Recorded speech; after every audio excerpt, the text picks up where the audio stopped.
بسم اللہ الرحمن الرحیم۔ السلام علیکم پیارے دوستو، رمضان کا مہینہ شروع ہو چکا ہے اور روزے رکھنا ہر مسلمان پر فرض ہے، لیکن ہمارے ذہن میں یہ سوال آتا ہے کہ روزہ قبول ہوا یا نہیں، یعنی روزہ قبول ہونے کی کیا نشانی ہے؟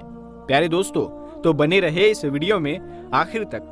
بس اس ویڈیو کو ایک لائک کر دے، ہم آپ کو اسی ویڈیو میں سب کچھ بتانے والے ہیں۔ پیارے دوستو، روزہ رکھنا تو ایک بڑی بات ہے ہی، لیکن اس سے بڑی بات یہ ہے کہ ہمارا روزہ قبول ہونا چاہیے، یعنی کہ جو عمل ہم کر رہے ہیں اس کا کرنا بہت بڑی بات نہیں ہے، بلکہ ہمارے اس عمل کو اللہ تبارک و تعالی قبول فرما لے، یہ بڑی بات ہے۔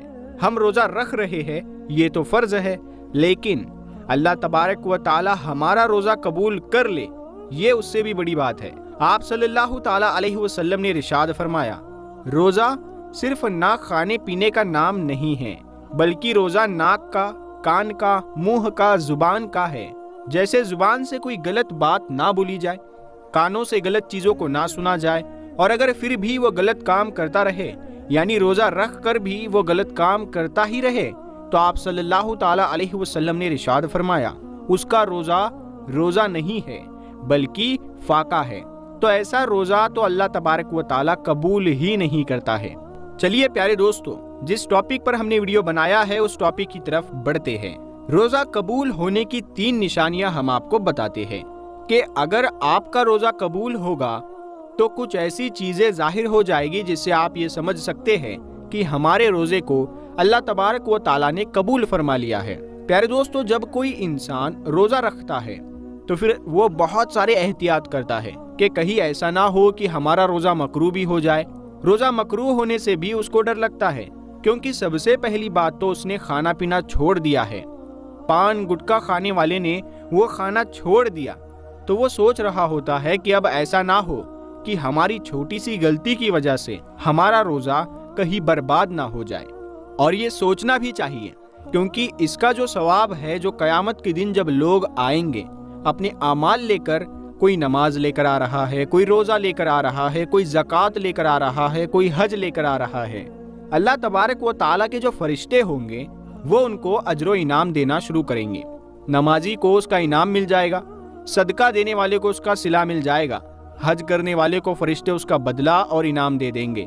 پھر اب باری آئے گی روزے دار کی، تو فرشتے کہیں گے، مولا یہ روزے دار ہے جنہوں نے تیرے لیے روزہ رکھا تھا، بھوکے اور پیاسے رہے تھے، تو کیا ان کو اس کا اجر دے دیا جائے؟ تو اللہ تبارک و تعالیٰ فرمائے گا، اے فرشتوں پیچھے ہٹ جاؤ، اس کا روزہ خالص میرے لیے تھا اور میں خود اس کے روزے کا اجر عطا کروں گا۔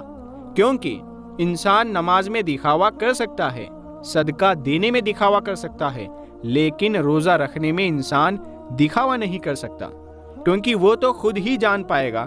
جیسے کہا جاتا ہے کہ قبر کا حال مردہ ہی جانتا ہے، تو وہ جو پورا دن چونکہ بھوکا پیاسا ہے اور یہ کرتے ہوئے بھی اپنی محنت مزدوری کر رہا ہے، تو یہ اسے ہی پتا ہے کہ اسے کیسا محسوس ہو رہا ہے، لیکن وہ پھر بھی مسکرا کر رہا ہے، خوش ہو رہا ہے، پھر بھی وہ اس میں راضی ہے، تو اللہ تبارک و تعالیٰ قیامت کے دن ان کو اجر عطا کرے گا۔ تو ہم نے اس سے پہلے بھی بہت ساری ویڈیوز میں یہ بات کہی کہ جب بھی ہماری عبادت یعنی ہماری نماز قبول ہوتی ہے اللہ تعالیٰ کی بارگاہ میں، تو کون سی نشانی نظر آتی ہے، یعنی کیسے پتا چلتا ہے کہ ہماری نماز قبول ہوئی؟ جیسے اگر آپ نے نماز پڑھی، مثلا آپ نے فجر کی نماز پڑھی، فجر کی نماز پڑھنے کے بعد آپ نے ظہر کی نماز بھی پڑھ لی، یعنی آپ کو ظہر پڑھنے کی توفیق مل گئی، تو اس بات کی نشانی ہے کہ آپ کی فجر کی نماز کو اللہ تبارک و تعالیٰ نے قبول فرما لیا۔ تو ایسا کیوں کہا؟ کیونکہ آپ کے دروازے سے نہ جانے روزانہ کتنے لوگ گزرتے ہوں گے، تو کیا آپ کسی کو گھر کے اندر بلاتے ہیں؟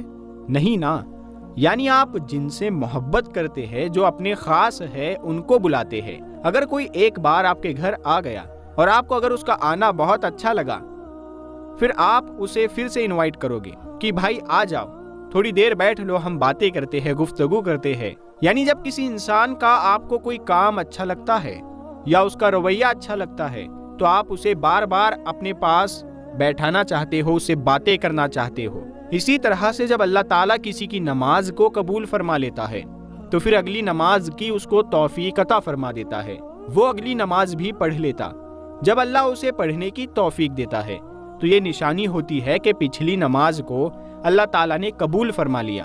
اور اگر ہمیں نماز پڑھنے کا وقت نہیں مل رہا ہے تو ہم یہ نہ سوچیں کہ ہمیں وقت نہیں ملا اسی لیے ہم نے نماز نہیں پڑھی، بلکہ یہ سوچا کرے کہ ہم کتنے بڑے گنہگار ہیں کہ اللہ تعالیٰ نے ہمیں اپنے سامنے کھڑا کرنا بھی پسند نہیں کیا۔ اسی طرح سے روزہ اگر ہم نے ایک روزہ رکھا اس کے بعد ہم نے اگلا روزہ بھی رکھ لیا تو یہ اس بات کی نشانی ہو گئی کہ ہمارے پچھلے روزے کو اللہ تبارک و تعالیٰ نے قبول فرما لیا۔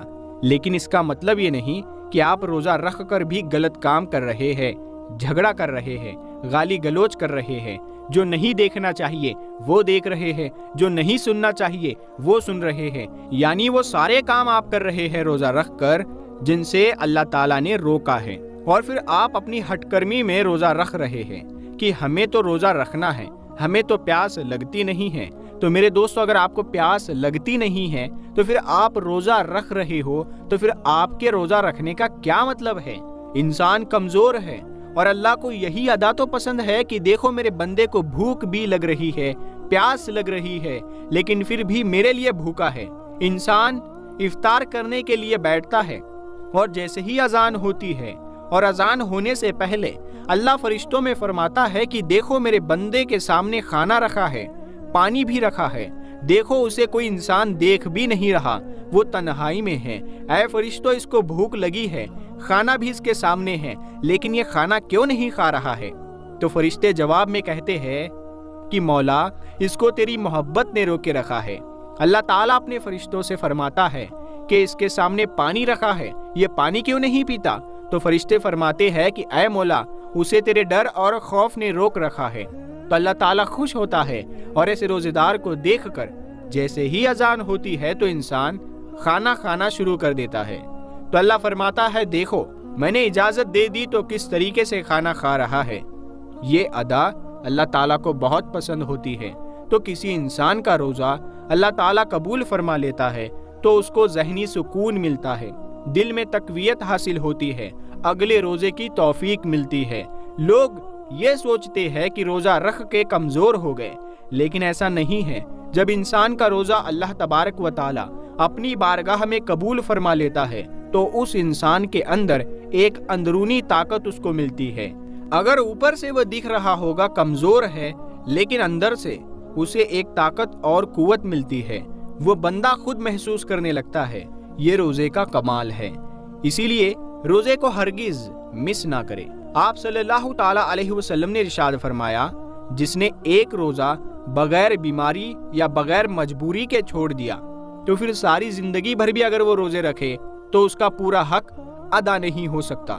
آپ صلی اللہ تعالی علیہ وسلم نے فرمایا کہ روزے دار قیامت کے دن عرش کے سائے کے نیچے کھاتا پیتا مسکراتا ہوگا، بے روزے دار حساب و کتاب میں مبتلا ہوگا۔ پیارے دوستو، ہم امید کرتے ہیں کہ آپ کو آج کا یہ ویڈیو پسند آیا ہوگا، اور ہم یہ امید کرتے ہیں کہ آپ بھی پورے روزے رکھیں گے، اور اللہ تبارک و تعالی ہمیں بھی توفیق عطا فرمائے، آمین۔ پیارے دوستو، اس ویڈیو کو آپ اپنے دوستوں میں شیئر کریں تاکہ وہ بھی موٹیویٹ ہو سکے روزہ رکھنے کے لیے۔ تو ہم ملتے ہیں اگلی ویڈیو میں، تب تک کے لیے السلام علیکم۔